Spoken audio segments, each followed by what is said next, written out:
Hey folks, how y'all doing? Welcome back, in the land of grills. We're doing a grill review. We're doing the ASMOKE portable pellet grill. This is the AS350, folks.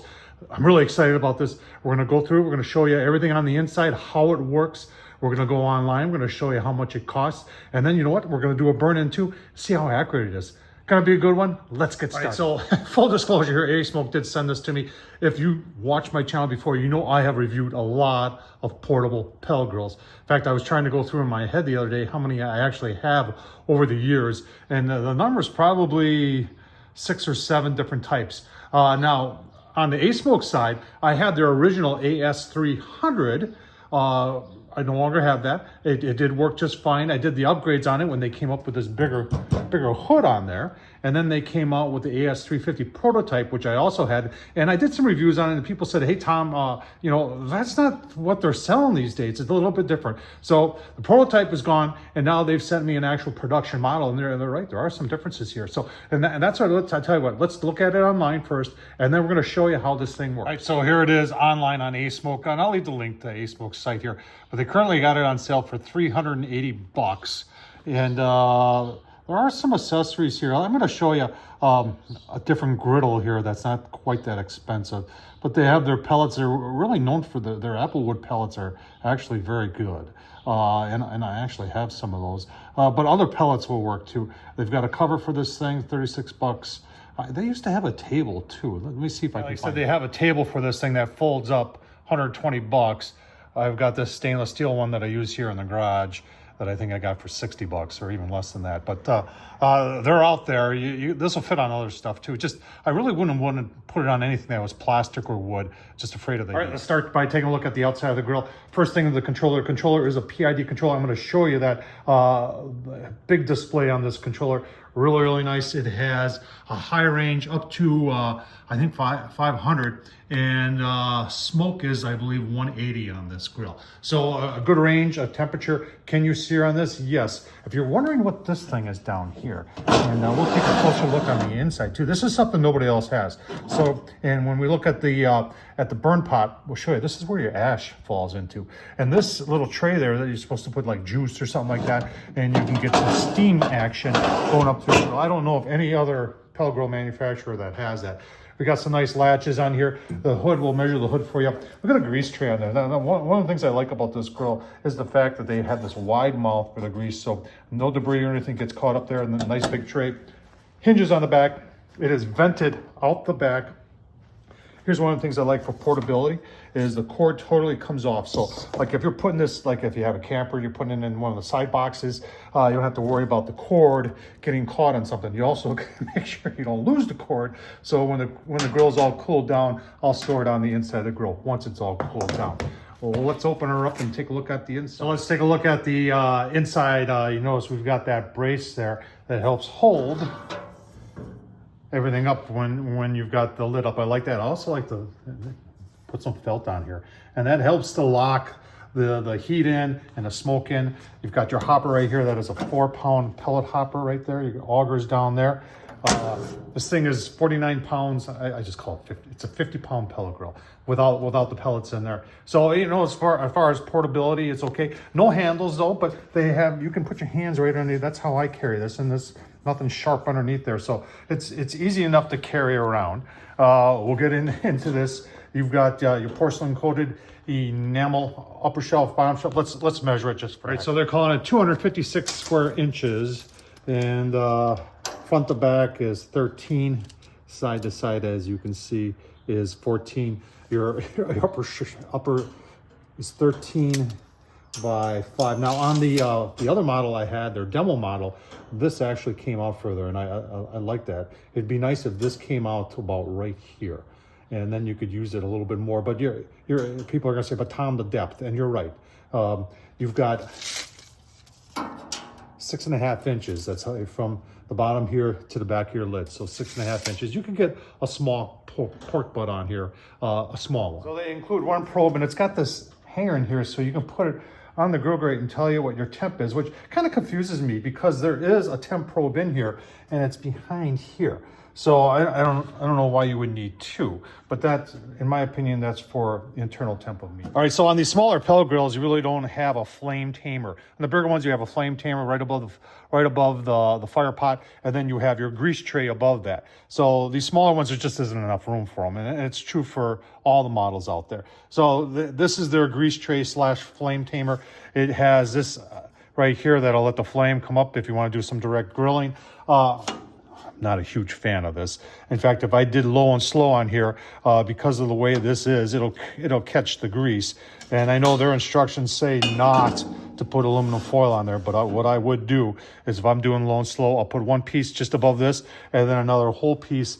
And I won't cover up these edges here. I'll just go to right down in here because they're right. You need to get airflow through there. And if you're putting aluminum foil and blocking that, that would be bad. They also have a note on here to make sure that you're always putting that on that, and that's your grease tray. It's pretty decent thickness there. Now let's look at the inside of the grill. All right, so here's the differences, basic differences from the demo model.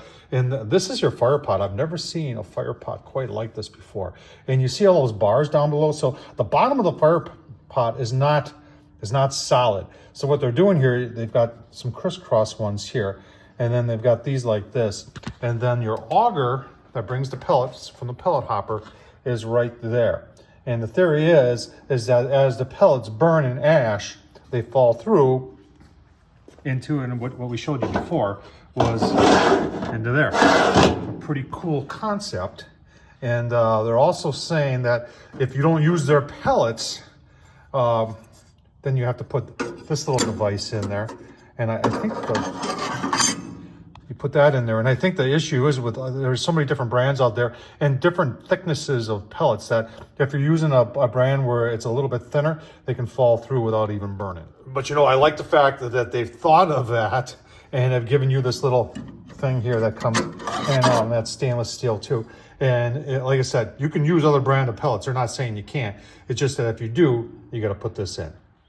So before we were talking about the grease trough, and I like it in your throat opening.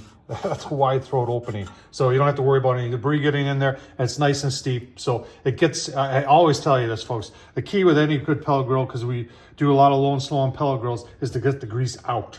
And because you don't want your grease on the inside. So we're taking the grease out so we don't have to worry as much about having a grease fire. All right, they're saying they have an industry-leading 5-year warranty on this grill. You can read through all that, but there's 5-year warranty. All right, really not much to talk about assembly. You're putting the legs on and that bottom part on, everything, and the handle on. And they give you some, stickers here that, I showed you that.